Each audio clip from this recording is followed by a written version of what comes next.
the screen? Yes, sir. Okay. Yes, sir. तो इसका syllabus की तरफ हम लोग देखें तो let me show you something. हाँ, तो इसके अगर सिलेबस की तरफ हम लोग देखें तो इसमें हम लोग बेसिकली थियरी ऑफ कंप्यूटेशन क्या है इसके बारे में, एक्चुअली ये बहुत ब्रॉड टॉपिक है। ठीक है, तो ये थियरी ऑफ कंप्यूटेशन किस लिए हम लोग यूज करते हैं कि हम लोग एक जैसे ग्राफ थ्योरी पढ़े हो तो graph is a way to model certain problem.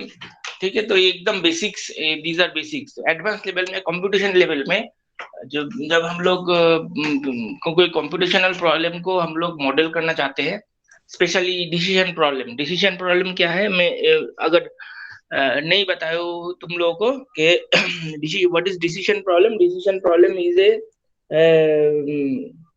Problem जिसका जो आंसर है, आइदर कोई अगर कुछ कोई क्वेश्चन पूछे तो इसके आंसर दो तरह से तुम लोग दे सकते, मतलब कोई जो एक मशीन कोई मशीन दो तरह से दे सकता है, आइदर यस और नो। ठीक है, जैसे कि are you going to the university today, तो तुम्हारे पास दो ही आंसर है, आइदर यस और नो। ठीक है, तो डिसीजन प्रॉब्लम में दो ही तरह का आंसर होता है। और भी इसके बाद एडवांस लेवल का प्रॉब्लम देखेंगे, हॉल्टिंग प्रॉब्लम, जिसमें हम लोग क्या होता है जैसे कोई प्रोग्राम लिख रहे हो तो प्रोग्राम में आइदर क्या, suppose for example 53 is a prime number और नॉट, तो तुम जो प्रोग्राम लिखे हो तो तीन तरह का ऑप्शन दे सकते हैं, आइदर यस और नो। और ये क्या होता है, कभी कभी तुम्हारा फॉल्ट, प्रोग्रामिंग फॉल्ट की वजह से क्या होगा कि ये इनफाइनाइट लूप में रन करेगा। ठीक है, तो बेसिकली तो जब आइदर यस और नो हमेशा रिप्लाई दे रहा है तो इसको बोलते हैं हॉल्टिंग प्रॉब्लम। हॉल्टिंग प्रॉब्लम मतलब हमेशा प्रोग्राम हॉल्ट करेगा और रिप्लाई देगा। ठीक है, और कभी कभी प्रोग्राम इनफाइनाइट लूप में भी चल सकता है, तो ये सब चीजें लास्ट में आएगा।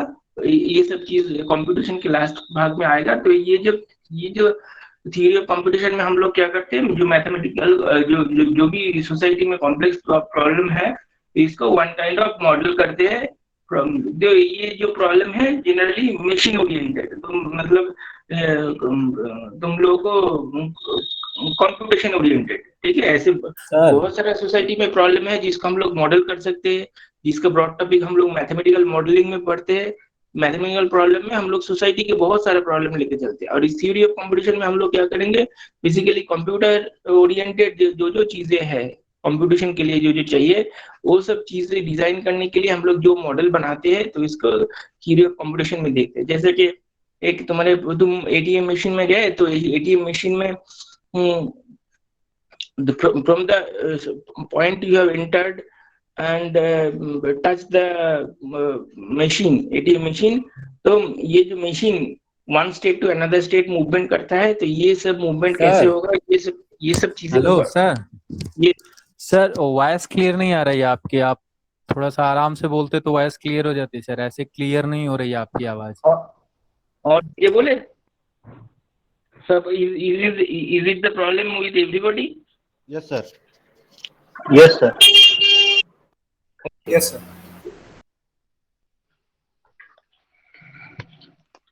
तो हम लोग जब तुम जब एटीएम मशीन में, इसका एक एग्जांपल देते हैं, तुम लोग जब एटीएम मशीन में घुसते हो तो एटीएम जो रूम में जब अंदर जाते हो तो तुम लोग पहले काम क्या करते हो, एटीएम कार्ड उसमें इंसर्ट करते हो। तो मशीन क्या करते हैं, एक तुम्हें मशीन उसके बाद तुम्हें फॉर एग्जांपल तुम्हें पूछेगा कि welcome so and so, please enter your pin. तो बेसिकली क्या करते, मशीन एक स्टेट से दूसरे स्टेट में मूव कर रहा है। ठीक है, कोई मशीन का, हम लोग ये सब मशीन ओरिएंटेड अभी देखेंगे। ठीक है, तो मशीन का स्टेट क्या है, मशीन का स्टेट ये है कि कोई certain point of time machine का करंट स्टेटस क्या, ये स्टेट मशीन का स्टेट बताता है। ठीक है, तो ये हम लोग और डिटेल में हम लोग स्टडी करेंगे, नो इशू। ठीक है, आज तो ओवरव्यू है, वो कोई तुम लोग को घबराने का जरूरत नहीं है, डिटेल में मैं वन बाय वन सारे कुछ एक्सप्लेन करेंगे, ठीक है। तो क्योंकि आज इंट्रोडक्टरी क्लास है तो मैं ओवरव्यू देके जाएंगे, ठीक है। तो हम लोग जो एटीएम में क्या है कि जब जो मैं बता रहा था कि जब तुम एटीएम कार्ड दे रहे हो, इंसर्ट कर रहे हो और वो बताते हैं प्लीज इंसर्ट योर कार्ड, तो तुम इंसर्ट करते हो, फिर उसके बाद वो तुम्हारा कार्ड रीड करते हैं। तो मशीन क्या करते हैं इनिशियल, तो मशीन जब तुम जो एटीएम रूम के अंदर इंसर्ट कर रहे हो, मशीन इनिशियल मोड में रहता है, ठीक है। तो वही सिस्टम का इनिशियल मोड, तो कभी भी मशीन में कोई फॉल्ट आता है और कोई जो सर्विस इंटरप्ट होता है और तुम कभी भी कैंसिल दबाते हो, कैंसिल ऑल द ट्रांजेक्शंस, ठीक है, तो इमीडिएट मशीन का काम है कि वो इनिशियल लेवल पे आ जाए, ठीक है। तो देखते हो ये एग्जांपल सबसे बेस्ट है, ठीक है। तो मशीन क्या करते हैं, एक स्टेट से दूसरे स्टेट में मूव करता है, ठीक है। यही चीज होता है। अब ये जो मूवमेंट है मशीन का one state to another state, ये मूवमेंट किस लिए होता है, बिकॉज ऑफ सर्टेन इनपुट, ठीक है। इनपुट इंटरनल भी हो सकता है, आउट एक्सटर्नल भी हो सकता है, ठीक है। तो जैसे कि तुम एटीएम मशीन में एटीएम कार्ड इंसर्ट कर रहे हो, ठीक है।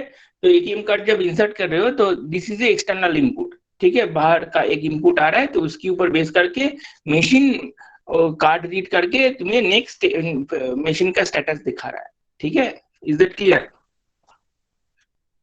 तो अभी जो है कि तो फिर उसके बाद तुम प्लीज एंटर योर पिन, जैसे पिन दे दोगे, दैट इज एक्सटर्नल इनपुट। जैसे इनपुट ये इनपुट दोगे, मशीन वेरीफाई करेगा, that is security point of view. फिर मशीन क्या करेगा, दूसरे स्टेट में मूव करेगा कि बहुत सारा मेन्यू आएगा कि you want to change the pin, you want to withdraw the cash and ये सब, तो मशीन और एक स्टेट में मूव किया, ठीक है।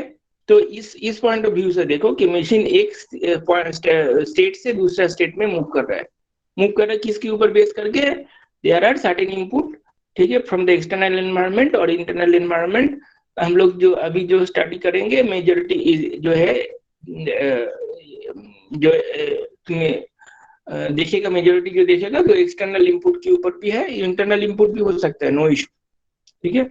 कि तुम्हारा फाइल में कुछ इनपुट ऑलरेडी दिया है मशीन और ये मशीन में फिट करा है और machine one state to another state move कर रहा है, ठीक है। तो ये सब फिर उसके बाद फिर तुम बोले कि कैश विड्रॉ, फिर जैसे ही तुम एक कैश विड्रॉ में उंगली रखे तो basically that is the input you are giving to the machine, ठीक है, एक्सटर्नल इनपुट।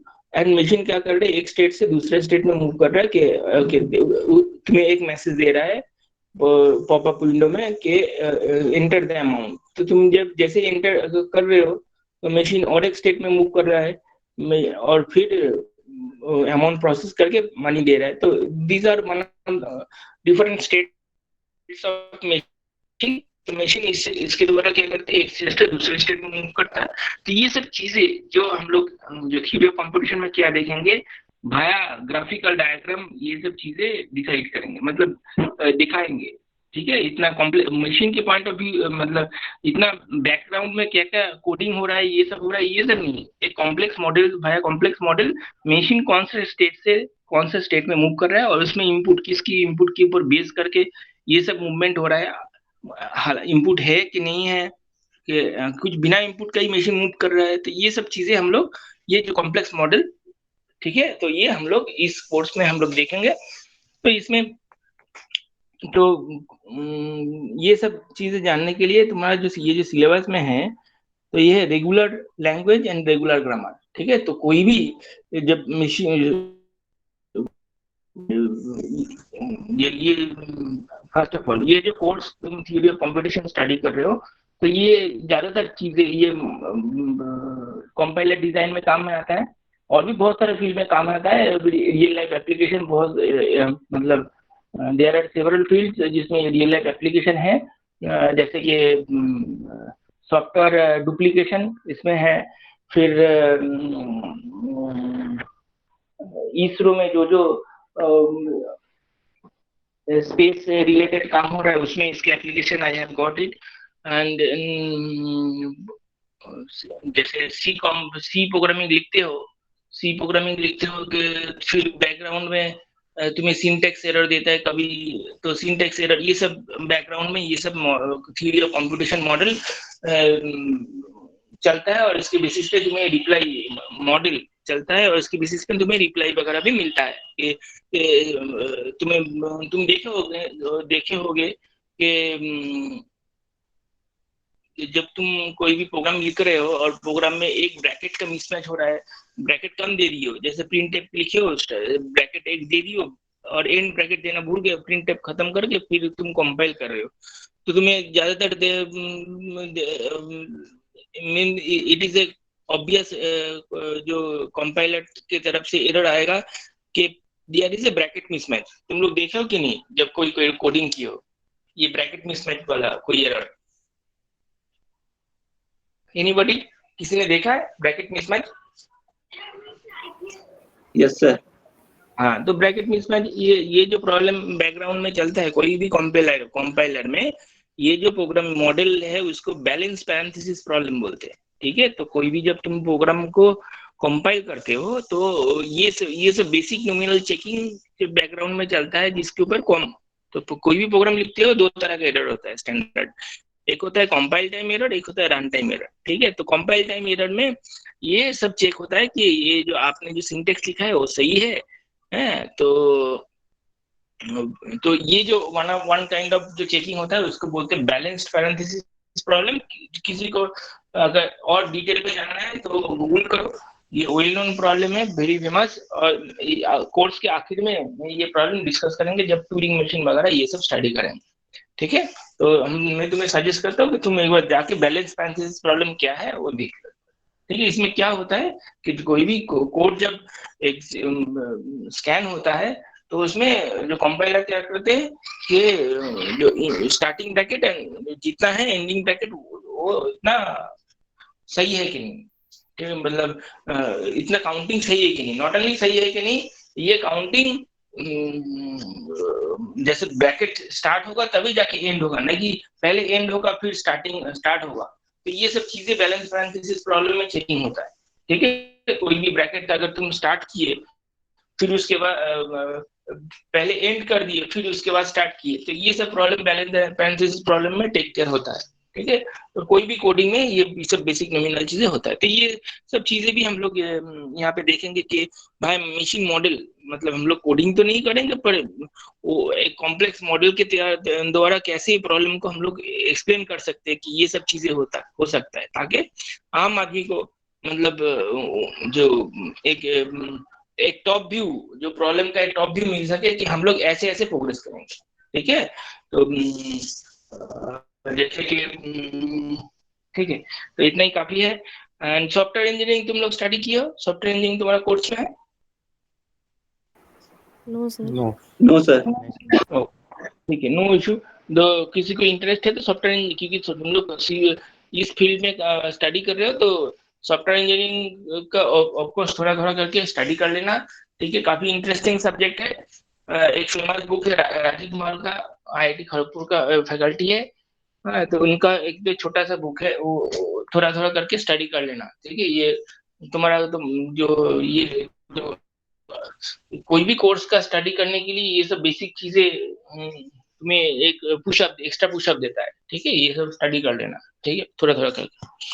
ठीक है, तो अब जो देखते हैं कि कोई भी मशीन हम लोग जब स्ट्रक्चर डिजाइन करेंगे, एक मॉडल बनाएंगे, वीडियो कंप्यूटेशन में हम लोग कोई मॉडल बनाएंगे, तो मॉडल बनाने के लिए मशीन में, कोई भी मशीन में, ठीक है, तो from computer science point of view में भी हम लोग ह्यूमन बीइंग को एक मशीन की तरह सोचते हैं। और हम लोग जब और कभी भी कोई एक तुम्हारा कंप्यूटर लैपटॉप ही ले लो, तो लैपटॉप जब लोगे तो उसमें मशीन में, तो मशीन का अंडरस्टैंडेबल कोई लैंग्वेज चाहिए। ठीक है, लैंग्वेज चाहिए तो कौन सा मशीन को इस तरह का लैंग्वेज लेता है, जैसे ठीक है, तो ये सब चीजें कंपाइलर लेवल मशीन में काम करोगे तो नॉर्मल लेवल में काम नहीं होगा, वो तुम्हें कॉमन प्रॉम्प्ट से कंपाइलर लेवल मशीन में, कंपाइलर लेवल में मशीन में काम करोगे तो तुम्हें कॉमन प्रॉम्प्ट से इंस्ट्रक्शन देना पड़ेगा। ठीक है, तुम माइक्रो प्रोसेसिंग यूनिट में काम करोगे तो तुम्हें अलग से इंस्ट्रक्शन देना पड़ेगा। तो सारे जब कोई भी मशीन मॉडल सीखो, कहाँ पे भी कोई भी फील्ड में जाओगे तो एक सर्टेन लैंग्वेज होता है, ठीक है। लैंग्वेज सीखने के लिए अल्फाबेट जानने की जरूरत है। जैसे कि हम लोग सोसाइटी में जैसे कि कोई उड़ीसा में जाओगे तो उड़ीसा में जो ब्रॉन एंड बॉट अप हुआ है, तो उसके लिए एक इंफॉर्मेशन पास करने के लिए एक स्टेटमेंट लैंग्वेज चाहिए, ठीक है। तो ठीक है, उड़ीसा का जो लैंग्वेज है, फिर लैंग्वेज को एक स्टेटमेंट को ड्रॉ मतलब कंस्ट्रक्ट करने के लिए तुम्हें क्या चाहिए, तो उसका जो अल्फाबेट ये सब जानना पड़ेगा। फिर उसके बाद तुम वर्ड जानना पड़ेगा, ठीक है। वर्ड और स्ट्रिंग इसको बोलते हैं, तो कंप्यूटेशन की लैंग्वेज में इसको स्ट्रिंग बोलते हैं, वर्ड और स्ट्रिंग, ये सब जानना पड़ेगा, ठीक है। फिर जाके तुम क्या कर सकते हो, फिर जाके तुम लैंग्वेज के बारे में बोल सकते हो, जिसमें हम लोग, और इसकी लैंग्वेज जब जानोगे तो फिर उसका ग्रामर चाहिए।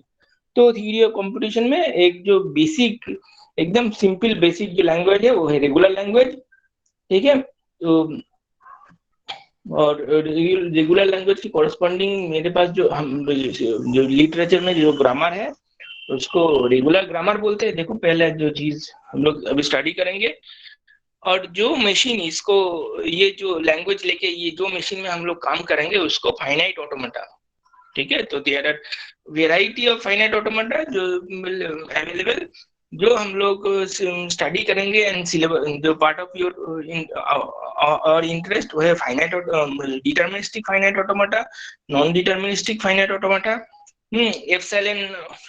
एप्सिलॉन ऑटोमेटा, ठीक है। एप्सिलॉन ऑटोमेटा मतलब जो ऑटोमेटा एप्सिलॉन इनपुट पे, एप्सिलॉन मतलब नाल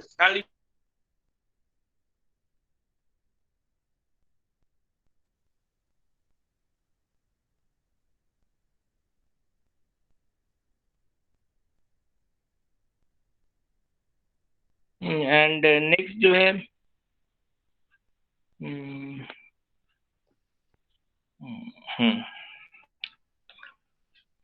और क्या है कि जब तुम ये जो मशीन हम लोग डिजाइन करते हैं, इसके कॉरेस्पॉन्डिंग जो मशीन जो सेटअप जो हम लोग लैंग्वेज से सीखे, लैंग्वेज में क्या क्या रहेगा, लैंग्वेज में रेगुलर लैंग्वेज और रेगुलर सेट, जो क्या क्या करते हैं, जो मशीन जो स्ट्रिंग एक्सेप्ट करते हैं इसको रेगुलर लैंग्वेज और रेगुलर सेट बोलते हैं। I will come in detail, no issue, ठीक है। तो ये जो रेगुलर सेट, तो कोई भी set is a collection of well defined object, ठीक है। तो मैथमेटिक्स में तुम जानते हो। तो ये जो रेगुलर सेट में क्या होता है, कोई जो एक मशीन जो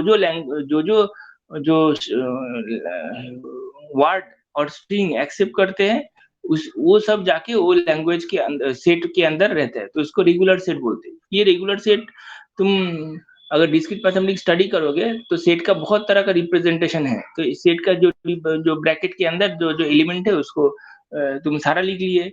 हाँ, एक रिप्रेजेंटेशन वन काइंड ऑफ है, वो है रेगुलर एक्सप्रेशन, मतलब तुम सेट का जो एलिमेंट का पैटर्न देख के तुम एलिमेंट का पैटर्न तुम एक्सप्रेशन के तौर पे लिख के तुम सेट को रिप्रेजेंट कर सकते हो, ठीक है। इससे ये इसका एक बेनिफिट है। बेनिफिट क्या है कि मैं डिटेल सेट को डिस्क्राइब नहीं करेंगे, उसका जो एलिमेंट का पैटर्न देख के हम लोग रेगुलर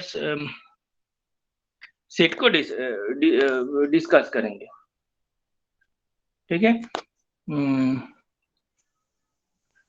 ओके, नेक्स्ट है जो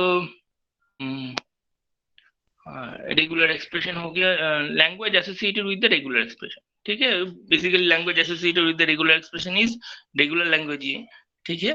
and then regular expression denoting the regular language, तो मतलब कैसे रेगुलर एक्सप्रेशन के कॉरेस्पॉन्डिंग रेगुलर लैंग्वेज हम लोग मूव करेंगे, कि मेरे पास रेगुलर सेट है तो उसके कॉरेस्पॉन्डिंग रेगुलर एक्सप्रेशन निकाल सकते हैं, एंड वाइस वर्सा, ठीक है। तो ये सब चीजें यहाँ पे देखेंगे।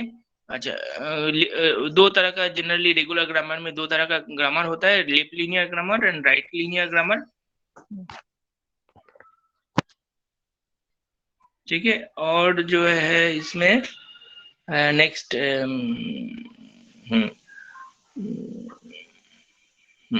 और रेगुलर ग्रामर का सर्टेन प्रॉपर्टी, ठीक है। बहुत सारा प्रॉपर्टी है। कोई भी तुम अगर एलजेब्रा पढ़े हो तो कोई भी सेट है जो है उसका देयर आर बहुत सारा प्रॉपर्टी है कि मेरे पास एक सेट है, रेगुलर सेट है मेरे, तुम्हारे पास और एक रेगुलर सेट है, दोनों को यूनियन लेंगे क्या रेगुलर सेट बनेगा? तो मतलब मेरे पास एक रेगुलर सेट है, मतलब उसकी कॉरस्पॉन्डिंग एक मशीन है जो ये रेगुलर सेट मतलब क्या है? रेगुलर सेट मतलब मेरे पास एक सेट है जिसमें सेट ऑफ स्ट्रिंग है, this is a collection of strings. ठीक है, स्ट्रिंग क्या कैसे बनता है? स्ट्रिंग बनता है एक कॉम्बिनेशन ऑफ वर्ड से, कॉम्बिनेशन ऑफ अल्फाबेट लेटर से बनता है। ठीक है, स्ट्रिंग। तो मेरे पास जो रेगुलर सेट में हम लोग क्या देखते हैं कि is a collection of all the strings जो मशीन एक्सेप्ट करता है। ठीक है, कौन सा मशीन? रेगुलर, एक फाइनाइट ऑटोमेटा जो ये इसको एक्सेप्ट करता है। ठीक है, अब हाँ, तुम कोई भी तुम्हारे पास एक रेगुलर सेट है तो इसके कॉरस्पॉन्डिंग एक फाइनाइट ऑटोमेटा मिलेगा, और सिमिलरली तुम्हारे पास एक फाइनाइट ऑटोमेटा है उसके कॉरस्पॉन्डिंग एक रेगुलर सेट मिलेगा। ठीक है, जैसे कि एक कोई भी मशीन में जो सेट जिसके जो लैंग्वेज एक्सेप्ट करता है तो वो सब चीजें रेगुलर सेट में आएगा। I will give proper example, no issue. ठीक है, सिमिलरली तो there is a regular finite automata, we can have a regular set. हम लोग देखेंगे उसका सेट डिजाइन भी करेंगे, देखेंगे भी। Similarly and vice versa. तो अब दो रेगुलर सेट है तो उसको दोनों के यूनियन कर लेंगे क्या कि मुझे क्या नया सा फाइनाइट ऑटोमेटा मिलेगा? यस, हम लोग उसका भी देखेंगे। अगर इंटरसेक्शन लेंगे दो रेगुलर सेट को, मुझे इसके कॉरस्पॉन्डिंग फाइनाइट ऑटोमेटा में डिजाइन कर सकता हूँ? यस, हम लोग डिजाइन कर सकते हैं, उसका कंस्ट्रक्शन हम लोग देखेंगे। इसके लिए तुम्हें प्रोडक्ट वर्जन ऑफ मशीन देखना पड़ेगा, कैसे डिजाइन किया गया है प्रोडक्ट। ठीक है, तो बेसिकली यहाँ पे कार्टेशियन प्रोडक्ट को इस्तेमाल किया गया है, हम लोग वेरी सुन इसको देखेंगे। ठीक है, इसके बाद जो लैंग्वेज है हम लोग देखेंगे थोड़ा और स्ट्रॉन्ग। ठीक है, लैंग्वेज क्या है कि there are 4 types of standard language. ठीक है, तो रेगुलर लैंग्वेज, फिर उसके बाद हम लोग उसके थोड़ा एडवांस लेवल पे हम लोग कॉन्टेक्स्ट फ्री लैंग्वेज देखेंगे। इसके जो कॉरस्पॉन्डिंग जो ग्रामर हम लोग यूज करते हैं इसको कॉन्टेक्स्ट फ्री ग्रामर, ये सब है। ठीक है, एंड सब देखेंगे। फिर उसके बाद कॉन्टेक्स्ट फ्री ग्रामर में कौन कौन सा वेरिएशन है वो सब देखेंगे।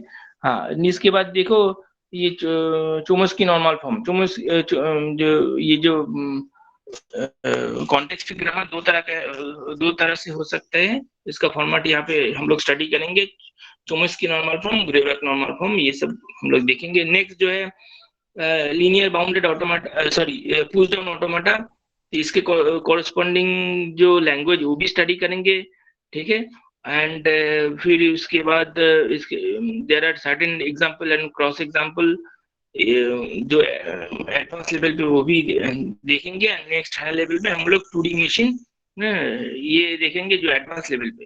तो ये सब जो चीज यहाँ पे जनरली 4 लैंग्वेज हम लोग देखेंगे। तो 4 लैंग्वेज ये जो डिजाइन किया गया है ये गिवन बाय चोमस्की, नोम चोमस्की। तो ये एक लिंग्विस्टिक है, he is a linguistic, famous linguistic. तो इन्होंने रेगुलर लैंग्वेज जब डिजाइन किए थे तब, सॉरी जो लैंग्वेज के ऊपर जब स्टडी कर रहे थे तो इन्होंने जो लैंग्वेज को 4 सेट में डिजाइन किया था। ठीक है, one is a super set of other, हम लोग देखेंगे विथ ए सर्टेन प्रायोरिटी, और इसके corresponding machine and so on. ये हम लोग जब लैंग्वेज स्टडी करेंगे चोमस्की द्वारा जो डिजाइन किया गया है तब इसमें हम लोग डिटेल में देखेंगे इन अ फ्यू डेज। ठीक है, तो ये मोटा मोटा सा कोर्स का ओवरव्यू है। और बुक देखो, these are the classic books. ठीक है, ये सिलेबस हालांकि मैं ही डिजाइन किया था। तो ये सिलेबस में देखो, ये हॉपक्राफ्ट का बुक है, ये सारे जगह पे फॉलो होता है। हॉपक्राफ्ट उलमैन का बुक है, introduction to theory of automata. And जो बुक इसके ऊपर बने हैं इसके बाद में, तो this is the classic book. जो बुक बने हैं सब इसके ऊपर बेस करके बने, सारे लोग यही बुक पढ़ के नया बुक लिखे हैं। तो बट हॉपक्राफ्ट एंड उलमैन का वे ऑफ राइटिंग थोड़ा डिफरेंट है। These are French people, my personal point of view, इनका जो राइटिंग वो is not so catchy to the new author, ठीक है, from my personal point of view. तो तुम लोग चाहो तो पहला बुक फॉलो कर सकते हो। नेक्स्ट जो है वो है माइकल शिप्शर का बुक है introduction to theory of computation. ये बुक ऑनलाइन अवेलेबल है, सारे बुक ऑनलाइन अवेलेबल है, तुम लोग देख सकते हो। लुइस पापादिमित्रो का one of the classic book है, ठीक है, elements of theory of computation, ये देखो, ये पियर्सन का है। और डेक्स्टर कोजेन का ये ऑटोमेटा एंड कंप्यूटेबिलिटी, ये भी बुक है। डेक्स्टर कोजेन ने जो जो अपने लेक्चर दिए थे, there are I think 32 lectures और समथिंग लाइक दैट, तो उन्होंने एक बुक के द्वारा लेक्चर नोट को प्रेजेंट किए थे। तो डेक्स्टर कोजेन का one of the classic book है, जो वन ऑफ माय फेवरेट, ठीक है। I have learn this course from this book only, ठीक है। कुछ कुछ पार्ट जब पढ़ाएंगे तो इस बुक से हम लोग फॉलो करेंगे, ठीक है। पीटर लिंच का book I have not studied, तुम लोग देख सकते हो, ठीक है। तो जो 3 बुक मेरे तरफ से रिकमेंडेशन है वो पॉइंट नंबर 2, 3 एंड 4, ठीक है। माइकल शिप्शर का, लुइस पापादिमित्रो का एंड डेक्स्टर कोजेन का। और भी बहुत सारा बुक है जो है लिटरेचर में है, एनी बुक, ठीक है। तो most of them are standard, तुम लोग इसको देख सकते हो, ठीक है। तो ये बुक तुम लोग नेट से डाउनलोड कर लो, एसेंशियली डेक्स्टर कोजेन का बुक, ठीक है, क्योंकि काफी सारा चीज में यहाँ से फॉलो करेंगे, ठीक है, इंक्लूडिंग टुडेज फर्दर वर्जन, मतलब फर्दर में जो बेसिक स्टडी करेंगे उसके, वो भी हम लोग यहाँ पे देखेंगे, ठीक है। अभी तक किसी को कोई क्वेश्चन है तो पूछो, then otherwise I will move to the certain basic mathematical background required for learning this course. Sir time table एक बार से डिस्कस कर लीजिए। हाँ, sir time table, sir time table में ग्रुप में लिख दिया था बहुत दिन पहले, देखो।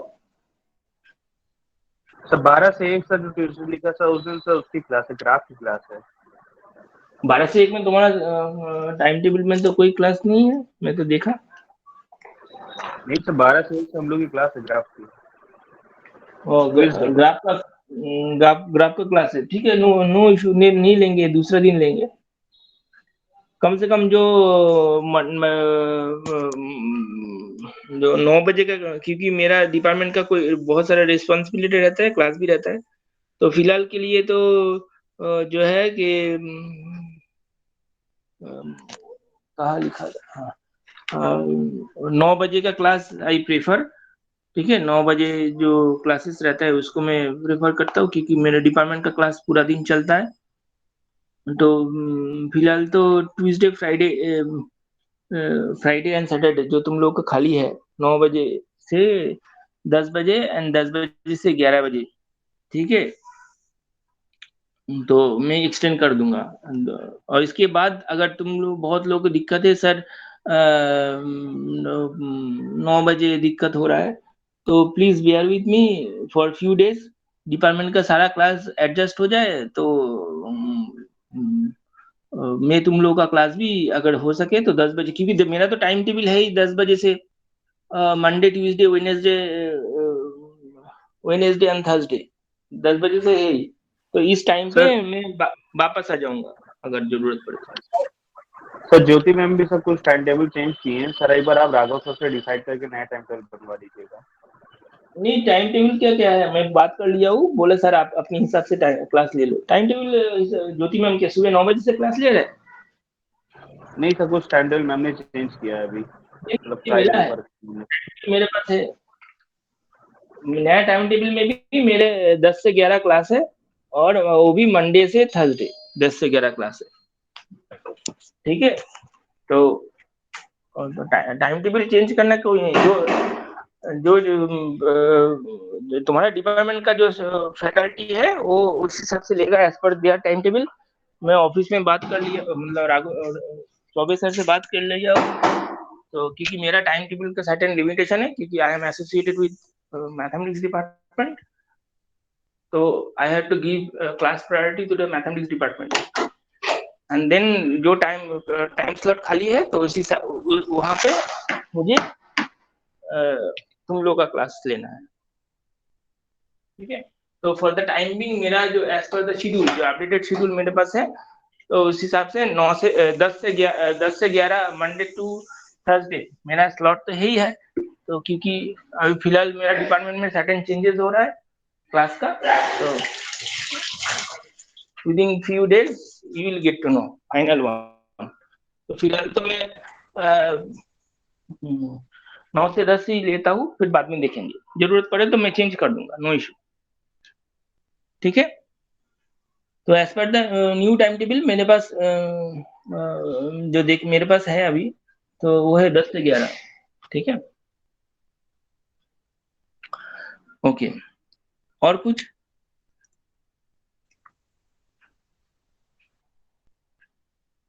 Anything else? अच्छा, वन मोर थिंग, जो है बहुत लोगों ने कंप्लीट कॉपी सबमिट नहीं की हो, मैं ग्रुप में मैसेज दिए हो, ठीक है। ये कोई भी कॉपी ईमेल भाई ईमेल तुम लोग सबमिट किए हो, तो तुम्हारा जो कॉन्सर्न टीचर है एग्जाम के लिए पिछले सेमेस्टर में, तो उससे उनसे फोन करके और रिक्वेस्ट करके, जो कोऑर्डिनेटर है उनको रिक्वेस्ट करके please request him to send the copy via email, ठीक है। मुझे कॉपी नहीं मिला, कॉपी नहीं मिलेंगे तो मैं कॉपी मार्क्स सब चेक नहीं कर सकता हूँ, ठीक है। I will also request, but तुम लोग भी बोल दो सर, वो सर को कॉपी नहीं मिला है, जो जो ईमेल में भेजा था तो फॉरवर्ड कर देंगे वो सब, ठीक है। Is that clear? Sir list of student send कर देंगे तो हम लोग को आसानी होगा सर।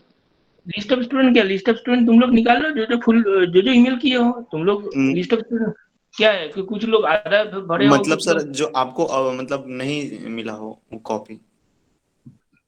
ऐसा भी बहुत सारा स्टूडेंट है जो एक क्वेश्चन नंबर 1 आप 2 3 अपलोड किया है, चौथा अपलोड नहीं किया है। मुझे कैसे पता चलेगा कौन सा स्टूडेंट 3 अपलोड किया है, कौन सा स्टूडेंट 4 अपलोड करना चाहते हैं, समझ रहे हो? तो ये तुम लोग जो जो ईमेल किए हो, जैसे मैं कुछ दिन पहले ग्रुप में ईमेल भेजा था कि जो जो ऑनलाइन सबमिट किया उसको बोलो कि फॉरवर्ड, उसका उसका कॉपी मेरे पास फॉरवर्ड होगा तभी पता चलेगा कंप्लीट कि इन्होंने पूरा लिखा है। ऐसा भी है बहुत सारा स्टूडेंट आधा क्वेश्चन अटेम्प्ट किया है, मुझे कैसे पता चलेगा उसका, और वो अपलोड कर दिया आधा,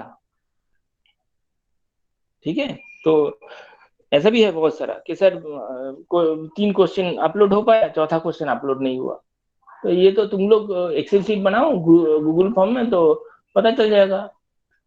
एक लिस्ट बना के दे दो उनको, जो जो कॉपी, अदरवाइज जो जो आधा सबमिट किए हो तो उसका आधा मार्क्स चला जाएगा, वो तो ठीक नहीं होगा फिर तुम लोगों के लिए।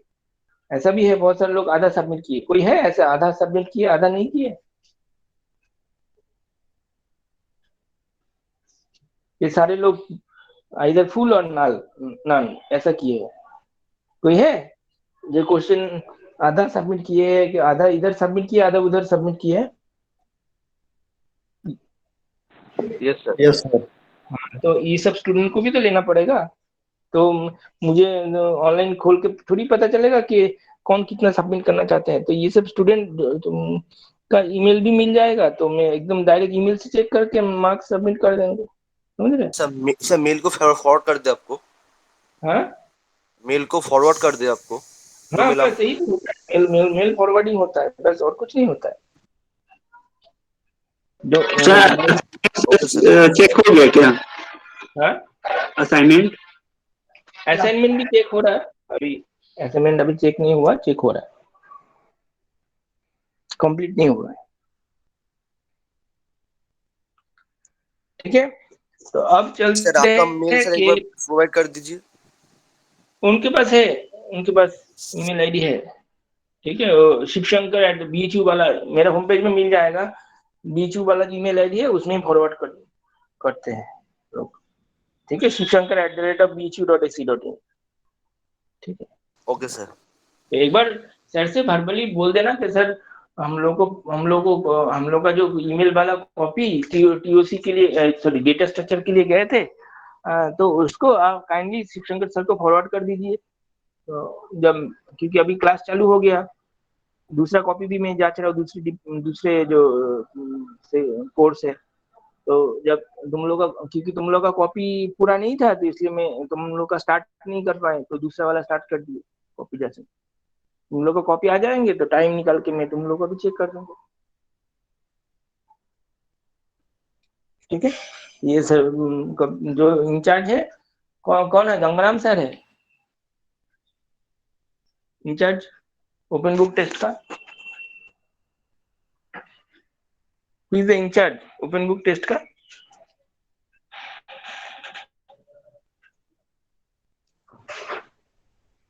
हेलो, कौन इंचार्ज है तुम लोग का? नहीं पता सर। नहीं पता। हाँ, किसी ने मैसेज किया कि सर कौन सा बुक एग्जैक्टली? कोई एग्जैक्ट बुक नहीं है, मैं कभी एग्जैक्ट बुक से पढ़ाता नहीं हूँ। ठीक है, very rarely I teach from exact book. ठीक है, तुम लोग चाहो तो मैं पर्टिकुलर बुक से स्टडी करवा सकता हूँ, पर कोई एक बुक में सारे चीज नहीं है। ठीक है। मैं कोई भी कोर्स एक एग्जैक्ट बुक से नहीं पढ़ाता हूँ, क्योंकि मैं तो बहुत सारा बुक पढ़ता रहता हूँ, जो बुक से जो बढ़िया दिया रहता है तो वो बच्चे के सामने प्रेजेंट कर देता हूँ। अब तुम लोग बोलोगे कि सर एक बुक होल्ड करके पढ़ाइए, तो मैं एक बुक होल्ड करके भी पढ़ सकते हैं, नो इशू। ठीक है, जैसा रहेगा वैसे ही पढ़ाएंगे। ठीक है, तो ज्यादातर बुक तो जैसे हम लोग, मैं पिछले सेमेस्टर में भी बोला था कि ज्यादातर चीजें चीजें डिस्कस कर देंगे। तुम लोग एक दो बुक उठा के स्टडी करो और नोट प्रिपेयर कर लो। अगर जो जो चीज नोट तुरंत अवेलेबल नहीं है तो मैं उसको प्रोवाइड कर देंगे। ठीक है, होपफुली इस सेमेस्टर में ज्यादा ही प्रोवाइड कर देंगे। ठीक है, तो अदरवाइज सब कुछ अगर प्रोवाइड कर देंगे तो तुम लोग स्टडी नहीं करोगे। ठीक है, तो ये हो गया। अब चलते हैं कि बेसिक्स ऑफ दिस कोर्स के बारे में, सम मैथमेटिकल प्रीलिमिनरीज। ठीक है, hold on a moment, I will share the screen.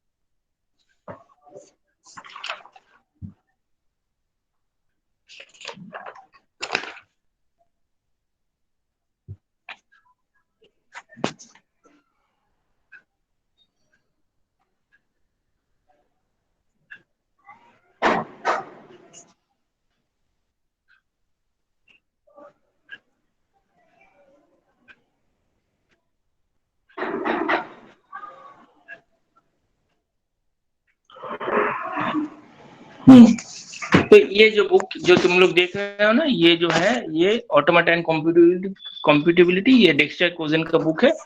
ठीक है, तो ये बुक स्प्रिंजर का है, बट इंडियन एडिशन इसमें नहीं है। फॉरेन एडिशन तुम्हें बहुत मुश्किल से मिलेगा।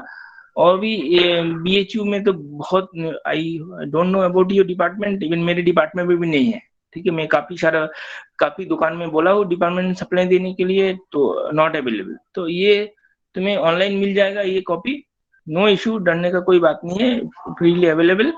तो तुम इसको देख सकते हो, काफी अच्छा बुक है और वेरी इजीली रिटेन। ठीक है, तो जो तुम्हें मदद करेगा। तो सारे बुक, कोई कोर्स पढ़ रहे हो तो ये प्रीफेस, जो ऑथर का जो प्रीफेस, ये एक बार पढ़ लो, अगर टाइम मिले तो पढ़ लो, तो is a good idea preface पढ़ने के लिए। ठीक है, तो इसमें बेसिकली उन्होंने लिखा कि उनका जो लेक्चर नोट है, देखो ये जो है सब कुछ लेक्चर के तौर पे है उनका कॉन्ट्रीब्यूशन। ठीक है, लेक्चर नोट यहाँ पे मेंशन है। तो तुम इसको थोरो भी पढ़ सकते हो। मैं जो ये बुक थोरोली पढ़ा था, हालांकि मैं थोरोली यहाँ से फॉलो नहीं करेंगे, पर ये तुम थोरोली पढ़ सकते हो। कुछ सिलेबस में है, कुछ तुम्हारा सिलेबस में नहीं। ठीक है, इनका जैसे कि मैं बोला था लगभग 38-39 लेक्चर्स यहाँ पे है, तो तुम इसको देख सकते हो। ठीक है, तो ये इंट्रोडक्शन वाला लेक्चर, कोई भी बुक उठा लो, सब में ही सिमिलर काइंड ऑफ है, तो मैं इसको हम लोग इसको डिस्कस करते हैं। ठीक है, तो ये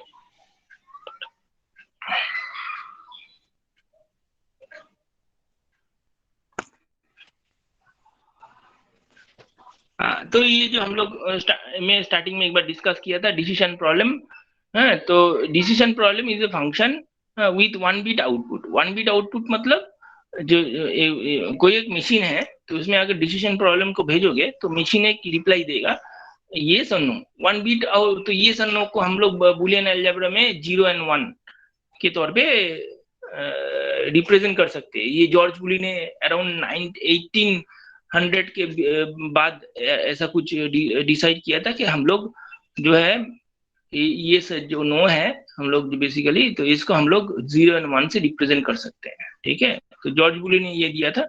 तो बुलियन जो डिजिट है तो हम लोग इसको तौर पे बोल सकते हैं कि अगर 1 है तो यस और नो है तो 0। ठीक है, तो हाँ, तो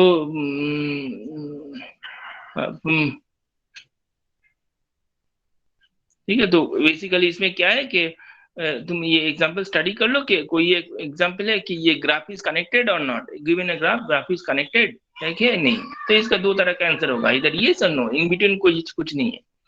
ठीक है, तो इसको डिसीजन प्रॉब्लम, ये सब जो प्रॉब्लम है तो इसको डिसीजन प्रॉब्लम बोलते हैं। ठीक है, स्ट्रिंग जो काफी इंपॉर्टेंट है। ठीक है, तो स्ट्रिंग जानने के लिए तुम्हें अल्फाबेट जानने का जरूरत है। ठीक है, स्ट्रिंग जानने के लिए तो let me read out the sentence what Dexter Cozen has written.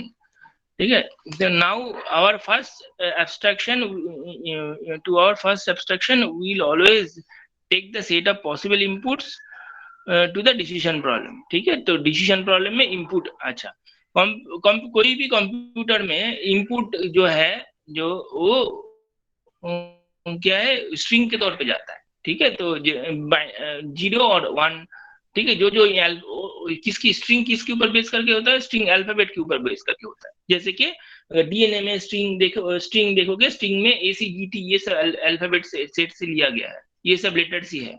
RNA में थोड़ा अलग है, बाइनरी जो स्ट्रिंग है उसमें 0 और 1 है, तो ये सब चीजें। ठीक है, हम लोग जो normally day to day life में यूज करते हैं मैथमेटिकल में 0 to 9 ये सब चीजें यूज करते हैं अल्फाबेट सेट में। ठीक है, ये नंबर अल्फाबेट सेट और बाकी में ए टू जेड यूज करते हैं हम लोग सब, ये सब और भी बहुत सारे अल्फाबेट यूज करते हैं, तो हम लोग वो देखेंगे डिपेंडिंग ऑन द सिचुएशन हम लोग उसको यूज करेंगे। ठीक है, तो ये चीज लिखा है we always take the set of possible inputs to the decision problem. ठीक है, तो यहाँ पे ज्यादातर हम लोग डिसीजन प्रॉब्लम देखेंगे। डिसीजन प्रॉब्लम क्या देखेंगे, एक स्ट्रिंग मशीन में देंगे, ये इसका आउटपुट येस आएगा कि नो आएगा, मतलब ये मशीन इसको एक्सेप्ट करता है, येस कब होगा मशीन जब इसको एक्सेप्ट करेगा, नो कब होगा मशीन जब इसको रिजेक्ट करेगा। Is that clear? जब एक्सेप्ट करेगा मशीन कोई लैंग्वेज को, प्लीज मेक ए नोट, जब ये सब चीजें, क्योंकि सारा चीज यहाँ पे तुम्हें डिटेल नहीं मिलेगा, क्योंकि मैं एडवांस स्टडी करके तब तुम्हें एक्सप्लेन कर रहा हूँ। हाँ, तो जब कोई मशीन एक स्ट्रिंग को एक्सेप्ट करते हैं, वो सब स्ट्रिंग को ये मशीन कलेक्ट करता है। ठीक है, कलेक्ट करके जो सेट बनाता है कि set of all possible string which are accepted by the machine. ठीक है, तो उसको हम लोग लैंग्वेज बोलते हैं। ठीक है, जैसे कि हम लोग का लैंग्वेज है, हम लोग के लैंग्वेज में हम लोग मैं जो वर्ड बोल रहा हूँ वही सब लैंग्वेज उसके अंदर अवेलेबल है। और जो जैसे कोई किसी ने आके मुझे चाइनीज लैंग्वेज में कुछ बता दिया, वो तो चाइनीज कोई स्ट्रिंग बताया, और स्ट्रिंग मतलब वर्ड, कोई स्ट्रिंग और वर्ड बताया, तो वो मेरा लैंग्वेज के अंदर है नहीं, तो वो क्या करेगा, वो रिजेक्ट कर देगा। ठीक है, तो कोई बोलेगा कि BHU, तो मेरा जो डिक्शनरी है तो उसमें BHU है तो ये एक्सेप्टेड है। कोई आके कोई चाइनीज लैंग्वेज और कोई फ्रेंच लैंग्वेज और कोई जापानी लैंग्वेज में कुछ बोलेगा, ये मेरा डिक्शनरी तो नहीं है, तो मेरा ब्रेन क्या करेगा, मान के चलो कि ये मेरा मशीन है, तो ये क्या करेगा, ऑलमोस्ट रिजेक्ट कर देगा कि this is not accepted by the machine. ठीक है, but not bye my self. ठीक है, तो यही सब चीजें यहाँ पे होगा। ठीक है, अब देखो, we always take the set of possible inputs to the decision problem to the best to the set of finite length string over the fixed finite alphabet, I think yes alphabet। ठीक है, ठीक है, तो यहाँ पे जो देखो, जो चीज तुम्हें इम्पोर्टेंटली हाईलाइट करना है, देखो दो जगह पे फाइनाइट लेंथ स्ट्रिंग और अल्फाबेट का जो साइज है फिक्स्ड फाइनाइट लेंथ अल्फाबेट। ठीक है, तो यहाँ पे हम लोग जो, क्योंकि डिस्क्रीट मैथमेटिक्स बेसिक चीजें हैं और ऑटोमेटा थ्योरी में भी हम लोग सारे चीज जो अल्फाबेट का लेंथ, जो कार्डिनलिटी, तो ये फाइनाइट है होगा, स्ट्रिंग का जो लेंथ ये भी फाइनाइट है, ये सब चीजें फाइनाइट होना है। ठीक है, तो ये ऐसा नहीं कि इनफाइनाइटली तुम स्ट्रिंग देते जा, मतलब इनफाइनाइट लेंथ का तुम स्ट्रिंग देते जा रहे हो और मशीन को स्ट्रिंग कंप्लीट इनपुट होगा मशीन में, तब जाके मशीन कुछ आउटपुट देगा। ठीक है, तो यही चीज यहाँ पे लिखा है, to the set of finite length strings. ये स्ट्रिंग किसके ऊपर, किसको लेके बना है, over some fixed finite of alphabet. ठीक है, तो फॉर्मल डेफिनेशन इसमें बिलो दे। तो ये देखो जो एग्जांपल नेचुरल नंबर 0 1 2 3 है, तो ये है नेचुरल नंबर, ये भी एक अल्फाबेट सेट है। बीट स्ट्रिंग है 0 and 1, इसके ऊपर बेस करके नीचे और देखेंगे। ठीक है, तो अल्फाबेट जानना है, what is an alphabet? Alphabet is a finite set. First of all ये फाइनाइट सेट ऑफ क्या, लेटर्स। ठीक है, तो for example your alphabet might be 0 to 1। ठीक है, जो हम लोग यूज करते हैं डे टू डे लाइफ में, तो ये डेसिमल नंबर्स है। ठीक है, the set of ASCII characters, जो if you are talking about text. ठीक है, तो हम लोग टेक्स्ट जब लिखते हैं तो ASCII कैरेक्टर्स के ऊपर बेस करके, देखो तुम कंप्यूटर में कोई प्रोग्रामिंग के पीछे, बुक के पीछे ASCII कैरेक्टर्स दिया रहता है। ठीक है, तो इसे अगर टेक्स्ट के बारे में हम लोग बात कर रहे हैं कि सेट ऑफ स्ट्रिंग्स देके मैं टेक्स्ट जनरेट कर रहा हूँ, तो ये किसके ऊपर बेस करके होता है? ASCII कैरेक्टर्स के ऊपर बेस करके होता है। ठीक है, जैसे capital A to Z, small a to Z, 0 to 9, फिर फुल स्टॉप है, कॉमा है, सेकंड ब्रैकेट, फर्स्ट ब्रैकेट, सारा चीज इसमें आएगा। टेक्स्ट हम लोग जो चीजें लिखते हैं। फिर 0 1 if you are talking about bit string. ठीक है, तो अगर बीट स्ट्रिंग जनरेट, ये जो अल्फाबेट, इसको बीट अल्फाबेट बोलते हैं, 0 और 1 इस दोनों के ऊपर। और भी बहुत सारा है, अगर DNA अल्फाबेट के बारे में बात करते हो तो ACGT कैपिटल, सारे कैपिटल है, ACGNT। सिमिलरली RNA अल्फाबेट भी है, एंड सो ऑन। ठीक है, तो इसको हम लोग कैसे डिनोट करते हैं? ठीक है, ये ग्रीक लेटर, इसको बोलते हैं सिग्मा। ये जो देखो, ये जो इसको बोलते हैं ग्रीक लेटर सिग्मा। ठीक है, ये जो इस लेटर से अल्फाबेट को हम लोग हमेशा standard, this is universal way to represent a alphabet set. ठीक है, जो भी फील्ड में काम करेंगे हम लोग letter sigma is equal to so and so. ठीक है, अब स्ट्रिंग, ये देखो नीचे जो है स्ट्रिंग ओवर सिग्मा। ठीक है, मतलब string over the alphabet is a finite length sequence of element of sigma. ठीक है, द फाइनाइट लेंथ होना है और सीक्वेंस ऑफ एलिमेंट होना है। ठीक है, सीक्वेंस ऑफ एलिमेंट, जैसे कि फॉर एग्जांपल अगर मेरे पास अल्फाबेट सेट A B है, देन मुझे मेरा जो स्ट्रिंग है A ये एक स्ट्रिंग है। हर एक लेटर कहाँ से लिया हूँ मैं? अल्फाबेट सेट सिग्मा से लिया हूँ। ठीक है, अब इसका लेंथ क्या है? तो लेंथ, इसको नेक्स्ट में डेफिनेशन है, इसका लेंथ है 5। इसको हम लोग मॉड्यूलस, ये देखो नीचे वाले डेफिनेशन में, length of a string X is a number of symbols in X। ठीक है, कितने सिंबल और लेटर है तो इसके ऊपर बेस करके होता है। ठीक है, और इसको हम लोग डिनोट कैसे करते हैं? मॉड्यूलस जो ऑपरेटर, देखो मॉड ऑपरेटर से इसको डिनोट करते हैं। These are the standard notation. ठीक है, तो एग्जांपल देखो कि A इसका जो लेंथ है 5। ठीक है, इज दैट क्लियर? तो जब ये फाइनाइट चीजें कहाँ से तो शुरू होना है, तो देखो लेंथ कभी नेगेटिव नहीं हो सकता, पर लेंथ इसका जो बेस है ये 0 हो सकता है। There is a unit string of length 0। ठीक है, over sigma is called null string और एम्प्टी स्ट्रिंग। ठीक है, ये यूनिवर्सल कीवर्ड है, नल स्ट्रिंग और एम्प्टी स्ट्रिंग, और इसको डिनोट करते हैं एप्सिलॉन से। ठीक है, ये ग्रीक लेटर एप्सिलॉन से डिनोट करते हैं। ठीक है, तो हम लोग क्या डिनोट, क्योंकि इसके ये नल स्ट्रिंग है तो मतलब इसमें कोई भी अल्फाबेट नहीं है ओवर सिग्मा, तो इसके लिए हम लोग मॉड सिग्मा को 0 लिखते हैं। Am I clear? ठीक है, is that clear? Yes no issue. ठीक है, अब देखो थोड़ा और एडवांस लेवल पे जाते हैं कि we write a power n as a string of A's of length n। ठीक है। अगर a पावर n हम लोग क्या लिखते हैं मैथमेटिक्स में, हम लोग x square, these are the basic. Mathematics में हम लोग x स्क्वायर लिखते हैं, मतलब क्या है x followed by x multiplication x। तो यहाँ पे मल्टीप्लीकेशन तो है नहीं स्ट्रिंग के अंदर, इसके ये कॉन्काटिनेशन है जो कि हम लोग बाद में आएंगे। तो ये है कि a power n for a string of as of length n, ठीक है। तो ए करके n टाइम्स ये कॉन्काटिनेटेड है सारा a, एक से साथ एक से जुड़े हैं, ठीक है। फॉर एग्जांपल a पावर 5 मतलब 5 टाइम्स a पावर 1 मतलब a पावर 0 मतलब एप्सिलॉन, क्लियर। a पावर 0 मतलब एप्सिलॉन, ठीक है, क्योंकि a पावर 0 मतलब कोई भी अल्फाबेट यहाँ पे है नहीं तो इसको एप्सिलॉन लिखेंगे, ठीक है। These are the border line cases, तो इसको थोड़ा ध्यान देना, ठीक है। Epsilon mod epsilon equal to 0, ठीक है। a पावर n को फॉर्मली हम लोग कैसे डिफाइन करेंगे, देखो बेस केस को डिफाइन करें, a power 0 is equal to epsilon, इसको definition, and a power n plus 1 is equal to a power n into मतलब ये concatenation a power n into a, ठीक है। यहाँ पे इंटू नहीं होता है स्ट्रिंग में, इंटू मतलब यहाँ पे कॉन्कैटिनेशन होता है, ठीक है। कॉन्कैटिनेशन का डेफिनेशन में डिटेल में बाद में है जो, ठीक है। तो कॉन्कैटिनेट करते हैं a पावर n के साथ a, तो ये रिकर्सिव डेफिनेशन है। तो कोई भी रिकर्सिव डेफिनेशन जब दोगे तो इसका एक बेस केस होता है, तो बेस केस कहाँ पे जाके रुकेगा, a पावर 0 पे जाके रुकेगा, ठीक है। a power 0 is equal to epsilon.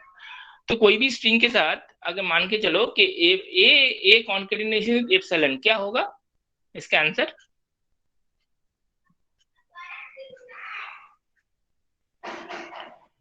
इसका आंसर क्या होगा, कोई भी स्ट्रिंग उसके साथ एप्सिलॉन है, क्या होगा इसका आंसर।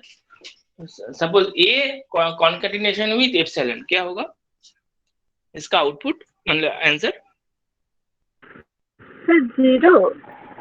0 कैसे होगा, a में a जब ले रहा हूँ, a में कितना एलिमेंट है, एक ही एलिमेंट है, उसके साथ कॉन्कैटिनेट क्या कर रहे हैं एप्सिलॉन, एप्सिलॉन में क्या एलिमेंट है, कोई भी एलिमेंट नहीं है, ठीक है। इसलिए इसको एम्प्टी स्ट्रिंग और नल स्ट्रिंग बोल रहा है। तो a कॉन्कैटिनेशन विद एप्सिलॉन मतलब a होगा, ये होगा, वेरी गुड, ठीक है। तो दैट्स इट। देखो ये जो डेफिनेशन है इसको ही कंटिन्यू करते जाओ तो तुम्हें पता चल जाएगा, ठीक है। तुम a square is equal to a power 1 into a power 1 मतलब a power a into a power 0 मतलब एप्सिलॉन, तो मतलब एप्सिलॉन मतलब एम्प्टी स्ट्रिंग है, ठीक है। थोड़ा पेन पेपर में इसको करके देखो, ठीक है। मैं तो काफी दिन से सब्जेक्ट के साथ हूँ, काफी तो लगाव है, तो मैं तुरंत बोल सकता हूँ वर्बली, बट तुम लोग इसको पेन पेपर में करोगे तो क्लियर हो जाएगा, ठीक है, अदरवाइज डाउट रह जाएगा। और ये सब बेसिक्स इंपॉर्टेंट है, इसको क्लियर करो तुरंत, ठीक है। The set of all strings, ठीक है, set of all strings over the alphabet sigma is denoted as sigma star, ठीक है। तो मतलब अगर मेरे पास एक अल्फाबेट सेट है जो कि सिग्मा, जो कि ए बी है, मान के चलो, जो कि है ये देखो sigma is equal to A B, कहाँ पे ऊपर लिखा होगा, हाँ। तो यहाँ पे इस एग्जांपल के लिए पकड़ लो, सिग्मा स्टार क्या डिनोट करते हैं, set of all strings over the alphabet, मतलब कि जो ये अल्फाबेट के ऊपर बेस करके मैं कितने पॉसिबल जो स्ट्रिंग बना सकते हैं, जो स्ट्रिंग मतलब जो फाइनाइट लेंथ स्ट्रिंग बना सकते हैं, सबको ये सेट के अंदर आएगा। तो देखो ऊपर में अगर sigma is equal to A B set है, तो सिग्मा स्टार क्या है, सिग्मा स्टार देखो सिग्मा स्टार में क्या करेंगे, जीरो लेंथ स्ट्रिंग क्या है, over A B, zero length string is epsilon. One length string क्या है, A and B. Two length string क्या है, ए बी बी बी, इसके अलावा और कोई नहीं है। सिमिलरली थ्री लेंथ स्ट्रिंग भी बना सकते हो, सब जोड़ते जाओ ऐसे ऐसे, तो that will give you sigma star. अगर sigma equal to set A है, ठीक है, खाली सेट ए, तो सिग्मा स्टार क्या होगा, sigma star is nothing but epsilon, zero length string epsilon, one length string A, two length string कौन कौन सा है, ओवर ए के ऊपर बेस करके ए लेंथ है ए क्यूब, इसको ए क्यूब शॉर्टकट में लिख सकते हैं, देखो ऊपर में डेफिनेशन, फिर उसके बाद A to the power 4 and so on dot dot dot. ये सेट काउंटेबली इनफाइनाइट है, हालांकि काउंटेबली इनफाइनाइट मतलब ये जो सेट में हम बाइनरी मैपिंग कर सकते हैं नेचुरल नंबर के साथ, इसलिए इनफाइनाइट है पर काउंटेबल है, मैं काउंट कर सकता हूँ, ठीक है। पर ये जो इसके अंदर जो जो एलिमेंट है सारे फाइनाइट है, क्योंकि मैं हम लोग फाइनाइट लेंथ स्ट्रिंग लेके काम कर रहे हैं, ठीक है। तो इसको हम लोग और शॉर्टकट में कैसे लिखे हैं, a to the power n such that n greater equal to 0। Am I clear? ठीक है, no doubt. Then by convention, अब ये थोड़ा कन्वेंशन है कि एक एम्प्टी सेट, ठीक है, एम्प्टी स्ट्रिंग तो हम लोग स्टडी किए हैं। एम्प्टी सेट्स को हम लोग फाइव से डिनोट करते हैं, 5, ठीक है। एंड अगर 5 स्टार देखेंगे, 5 star is nothing but epsilon, ये सेट एप्सिलॉन। 5 स्टार मतलब क्या है, हम लोग सिग्मा स्टार देखे, सिग्मा स्टार मतलब क्या है कि set of all string over the alphabet sigma. तो 5 स्टार मतलब क्या है, set of all string over the alphabet 5 में कोई एलिमेंट नहीं है, तो क्या होगा उसमें एक ही एलिमेंट होगा उसमें, सेट में एक ही एलिमेंट होगा जो कि सिग्मा है, सॉरी एप्सिलॉन है। एप्सिलॉन में कोई 0 लेंथ स्ट्रिंग है, ठीक है, कोई भी अल्फाबेट उसके अंदर नहीं है, तो ये आएगा इसमें, ठीक है। तो दैट ये काफी इंपॉर्टेंट है, ठीक है, ओके। और एक जो चीज है, हम लोग सेट में नोटेशन, ये मैथमेटिकल पॉइंट ऑफ व्यू से A B set A B and set B A are one and the same, but यहाँ पे स्ट्रिंग के केस में A B is not equal to B A, ठीक है। जैसे Rahul Kumar and Kumar Rahul, these are not on the same, ठीक है। और राहुल और B H U and U H B, these are not same, ठीक है। तो ये एग्जांपल है, ठीक है। एंड सिमिलरली ये है कि A B is equal to A B, क्योंकि सेट में रिपीटेड एलिमेंट होता नहीं है, यूनिक एलिमेंट होता है, तो बट स्ट्रिंग के केस में A B is not equal to A B, ठीक है, क्लियर। और जो ये जो नोट लिखे हैं जो सर डेक्स्टर कोजिन ने, तो ये काफी इंपॉर्टेंट है। 5 क्या है, ये तीनों चीज अलग अलग मीनिंग करता है, तो you should be clear about it. 5 and then singleton set जिसके अंदर एप्सिलॉन है and epsilon, these are 3 different things, ठीक है। The first one is a set with no elements, ठीक है, 5 is empty set, is that clear. Second one is a set with a singleton element जिसमें जो epsilon है खाली, ठीक है, एप्सिलॉन मतलब एम्प्टी स्ट्रिंग है। Third one is a set, ठीक है, third one is not a set first of all, ठीक है, ये एक स्ट्रिंग है, ठीक है, इसमें कोई भी एलिमेंट नहीं है, इसको एम्प्टी स्ट्रिंग बोलते हैं, ठीक है। ये तीनों में अंतर क्लियर, डिफरेंस क्लियर है। तो तीनों को हम लोग तीनों जब जरूरत होगा तीनों जगह पे डिफरेंट इस्तेमाल करेंगे। Am I clear? कोई क्वेश्चन है तो पूछो अभी तक।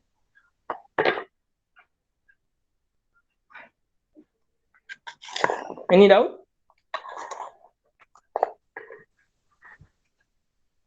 ओके,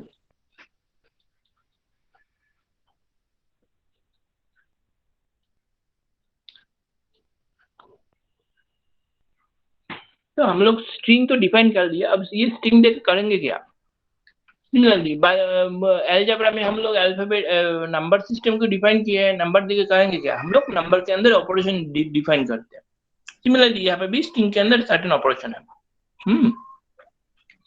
तो पहले जो ऑपरेशन है जो कि काफी इंपॉर्टेंट है, कॉन्काटिनेशन। कॉन्काटिनेशन क्या करते हैं, दो स्ट्रिंग जो है जनरल इन जनरल, तो दो स्ट्रिंग एक्स एंड वाई को कॉन्केटिनेट करते हैं, ठीक है। तो कॉन्केटिनेशन एक्स एंड वाई के कॉन्केटिनेशन किस फॉर्मेट में लिखेंगे, X Y is called the concatenation, देखो यहाँ पे लिखा है the string X Y is called the concatenation of X and Y.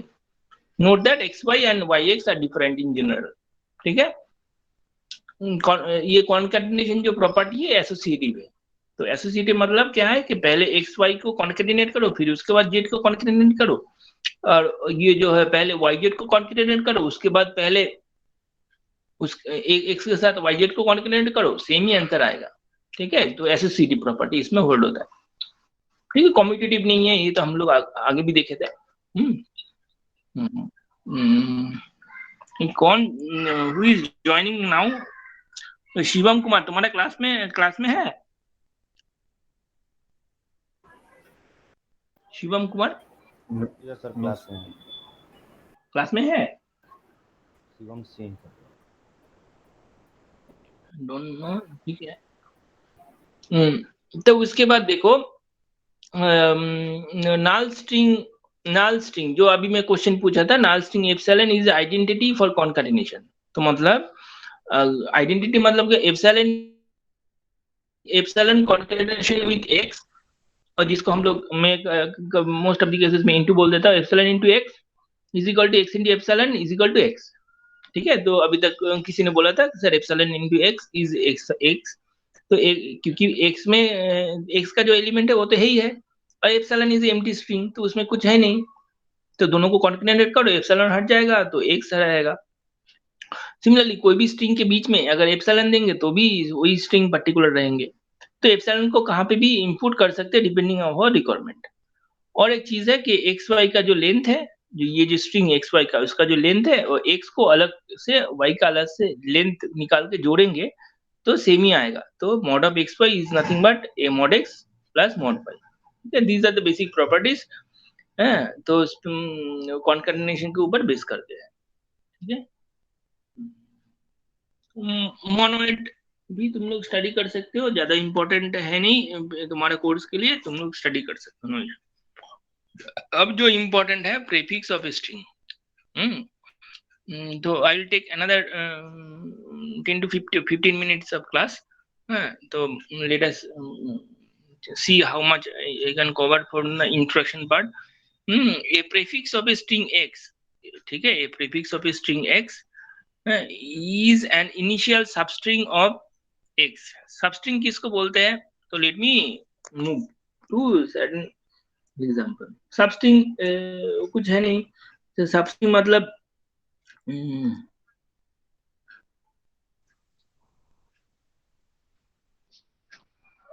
One moment, मेरा स्क्रीन दिख रहा है व्हाइट स्क्रीन? यस सर, दिख रहा है। हाँ, तो ये देखो सब मेरे पास एक स्ट्रिंग है, तो फॉर एग्जांपल BHU, ये एक स्ट्रिंग है। ठीक है, ये ASCII कैरेक्टर के ऊपर बेस करके ये स्ट्रिंग बना है। तो सबस्ट्रिंग मतलब कोई भी स्ट्रिंग के जितने कंपोनेंट कर सकते हो, कॉन्टिन्यूअस कंपोनेंट, ऐसे नहीं कि बी एंड यू लेके काम करो, ये एक सबस्ट्रिंग है, ये सबस्ट्रिंग नहीं है। ठीक है, तो BH इज ए सबस्ट्रिंग, ठीक है, B is a substring, U is a substring, HU is a substring.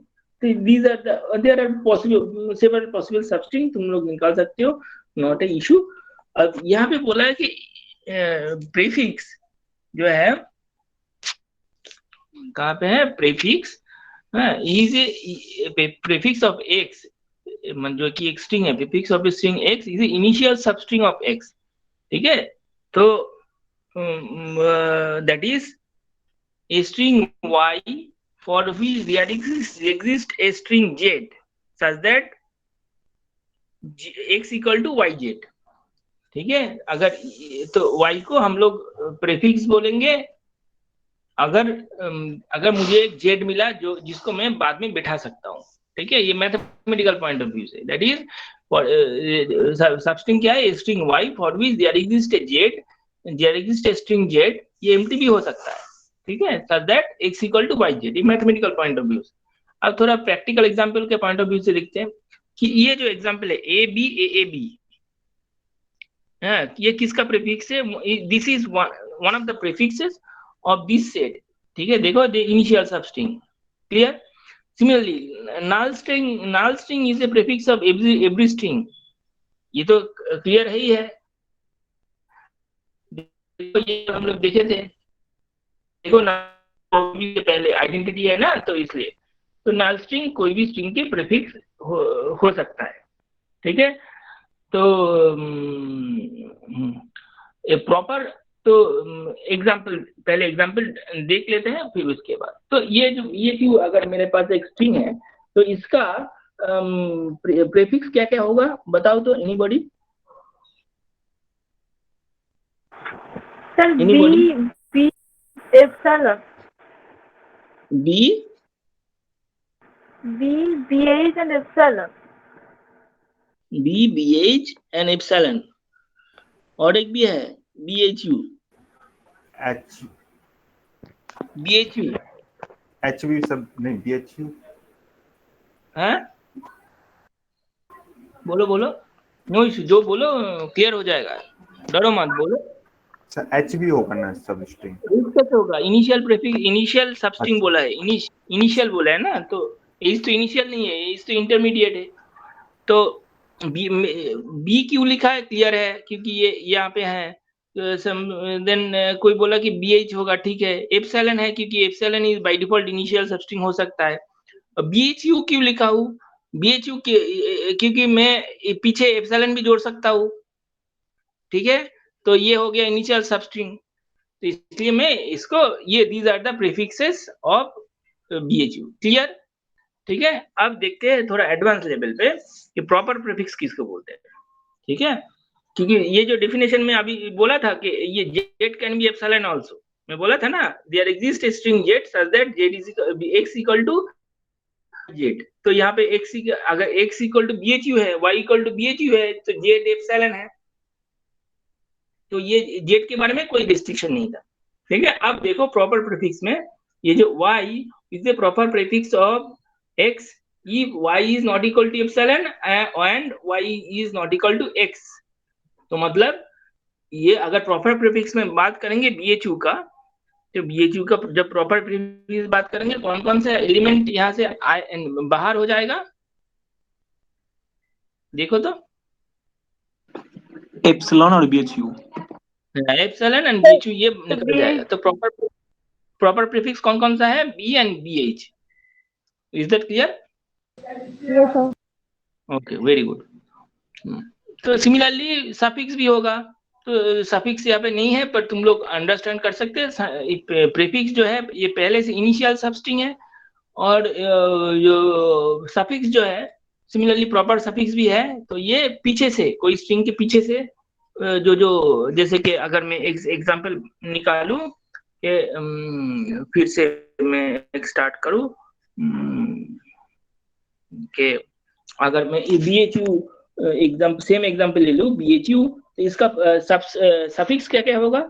Suffix होगा U, सॉरी एप्सिलॉन, पीछे है एप्सिलॉन बैठ सकता है, तो फिर उसके बाद HU, हाँ, तो फिर उसके बाद BHU, ठीक है, BHU ये हो सकता है। जब प्रॉपर सफिक्स की बात करेंगे तो ये भी निकल जाएगा और ये भी निकल जाएगा, तो ये दोनों दीज आर द, तो U and HU these are the proper suffix। Is that clear? Yes sir. हाँ, तो ठीक है। ऑपरेशंस ऑन सेट, ठीक है, तो देयर आर सर्टेन ऑपरेशंस।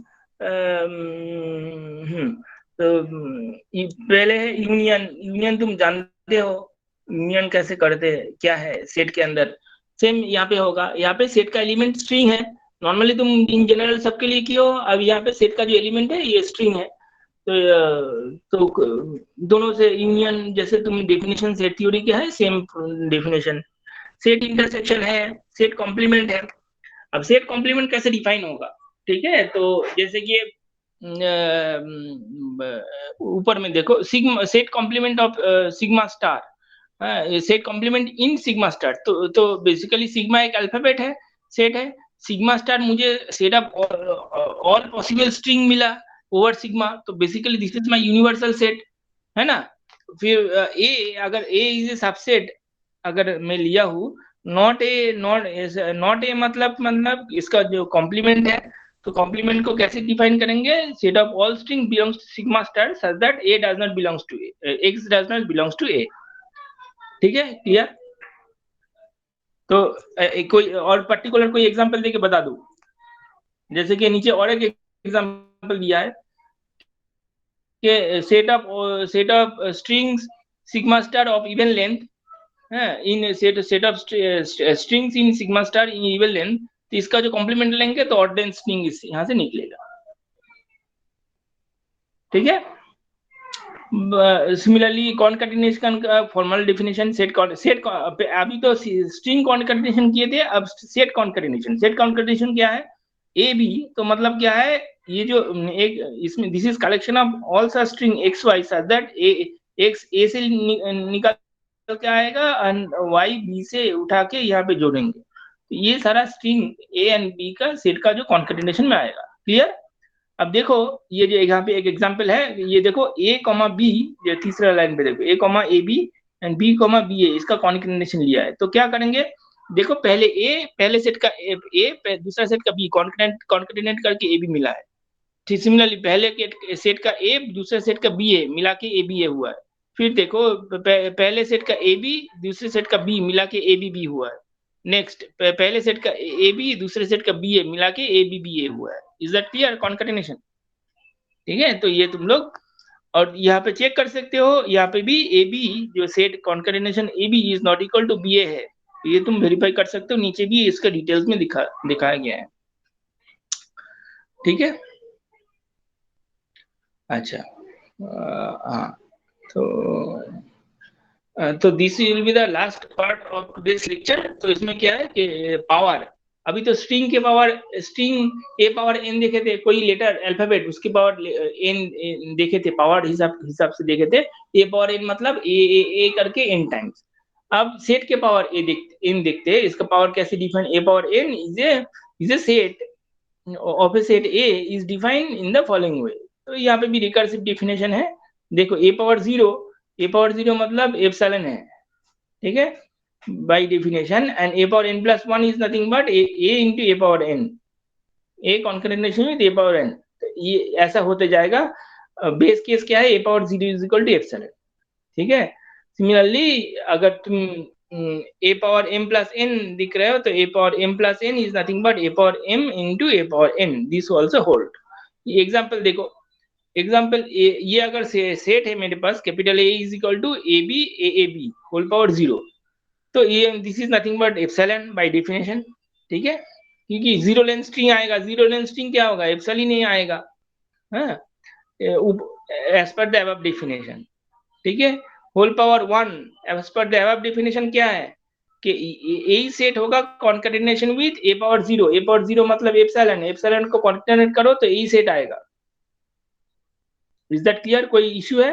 ये चीज, ये लाइन सेकंड वाला example. Similarly A power 2 sorry A B इसका होल पावर 2 है, तो दोनों सेट को कॉन्केटेनेट करो, होल पावर 2 मतलब क्या है, A into A. One moment, visible, screen is visible और not? No, sir. No, sir. No, sir.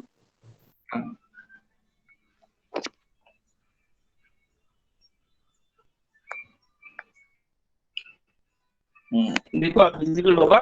तो ये दूसरे वाला तीसरे वाला जो A B and A B whole square, इसको भी करके देखो, ये आना चाहिए, ये प्रैक्टिस करो। अदरवाइज इसको लेके ये सब चीज छोटे छोटे चीजें लेके काम करोगे, जितना बेस क्लियर होगा उतना बाकी सब चीजें भी क्लियर होते जाएगा। ठीक है, A B and A B whole power A cube, इसको कैलकुलेट करके देखो ये आ रहा है कि नहीं। ठीक है, आज इतना ही, फिर इसके बाद एडवांस लेवल में ए स्टार क्या है वो देखेंगे। सिग्मा स्टार देखे थे, ठीक है, अल्फाबेट सेट के स्टार मतलब set of all string over sigma. अब ए स्टार, कोई ए इज ए सेट, ठीक है, तो उसका जिसके अंदर स्ट्रिंग है उसका ए स्टार क्या है वो सब नेक्स्ट क्लास में यहाँ से कंटिन्यू करेंगे। ठीक है सर, एक डाउट है। हाँ बोलो बोलो। ऑफ कोर्स, ऊपर जो set of string of over alphabet जो था सिग्मा वाला, उसमें सर अगर ए सेट के ऊपर अगर मतलब कोई भी पावर लेते हैं, जैसे स्टार की जगह 3 लेते हैं, तो उसमें क्या क्या आएगा? एप्सिलॉन ए और ए आएगा ना?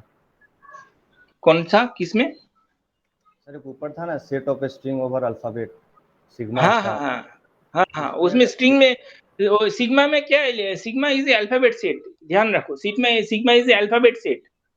Sigma is a alphabet set मतलब सिग्मा के अंदर 1 लेंथ डिजिट है। हाँ, अब बोलो।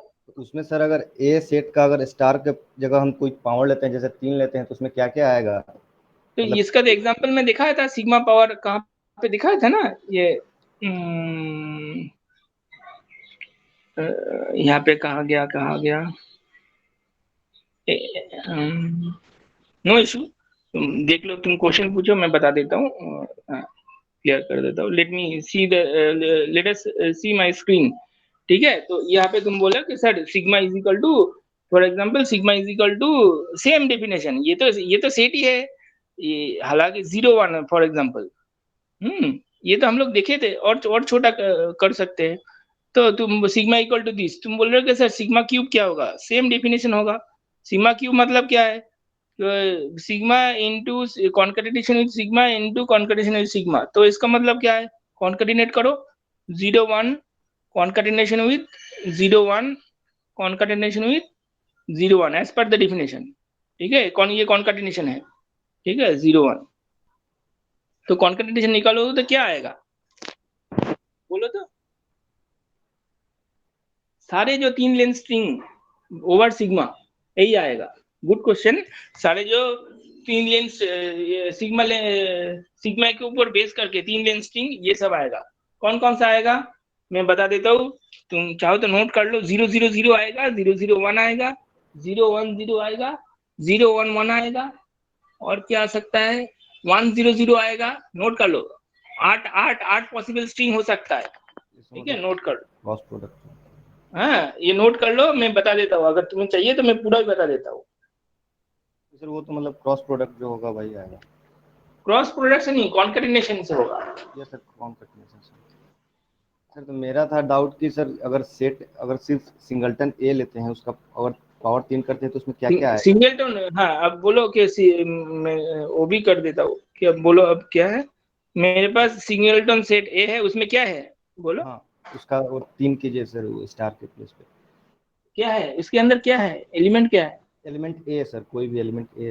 ए, तो इसमें क्या है, तो एलिमेंट तो सिग्मा क्यूब देखना है। Yes sir yes. हाँ तो इसका मतलब क्या है, ए ये सेट ए कॉन्केटिनेशन ए, तो क्या मिलेगा ये सेट में, क्या मिलेगा ए एंड ए मिलेगा बस, ठीक है क्लियर।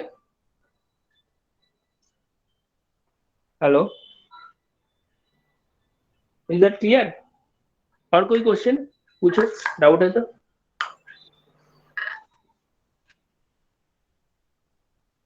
ठीक है, अगर और कोई क्वेश्चन नहीं, let us end the session here. Okay, thank you then. Thank you, sir. Thank you, sir. Thank you sir.